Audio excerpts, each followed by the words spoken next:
dhalate Yesuusidha Yesuusidha Yesuusidha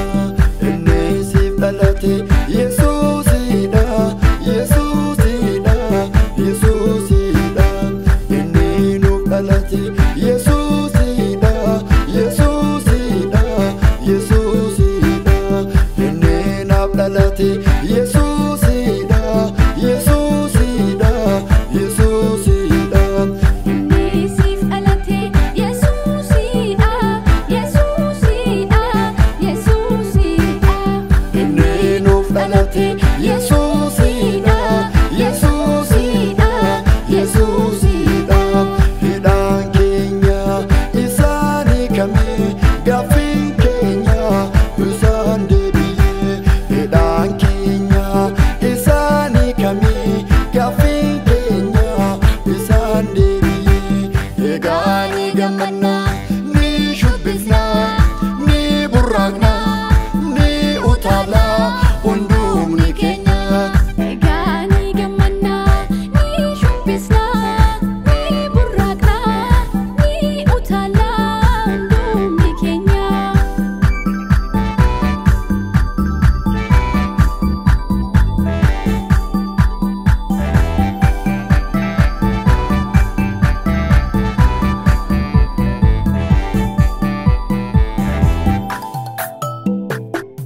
inni dhalachuuni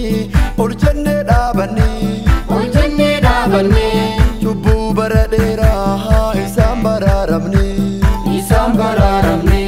gammanne danuusaa guddaa gammanne kutaa hin simannaa ilillee fuudhanne gammanne danuusaa guddaa gammanne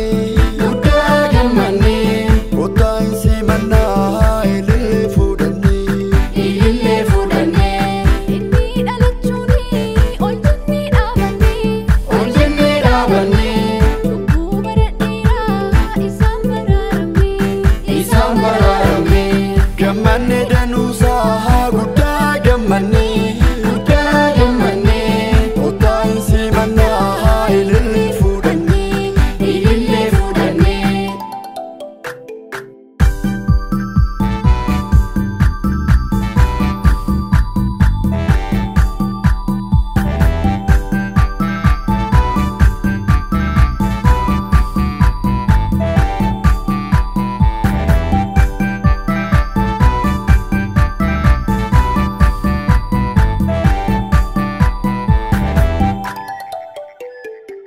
dhalachuun gooftichaa burqaa jireenyaati asiin dhalateera gammanneerraa nuti urjii lakkooftonni urjii lakkaa'anii kunoo arganneerraa uumaa keenya nuni urjii lakkooftonni urjii lakkaa'anii kunoo arganneerraa uumaa keenya nuni shoo gammachuu keenya faarfachuu keenya ammayyuutti fufnaa shoo gammachuu keenya faarfachuu keenya ammayyuutti fufnaa kiraara masaangoo ulullee keenya masicha jajannaa hundumti keenya ixaanaaf kumbii keenya harkatti qabanne Yesuusin simannaa guddaatti gammanne ixaanaaf kumbii keenya harkatti qabanne Yesuusin simannaa guddaatti gammanne shoo gammachuu keenya faarfachuu keenya ammayyuutti fufnaa shoo gammachuu keenya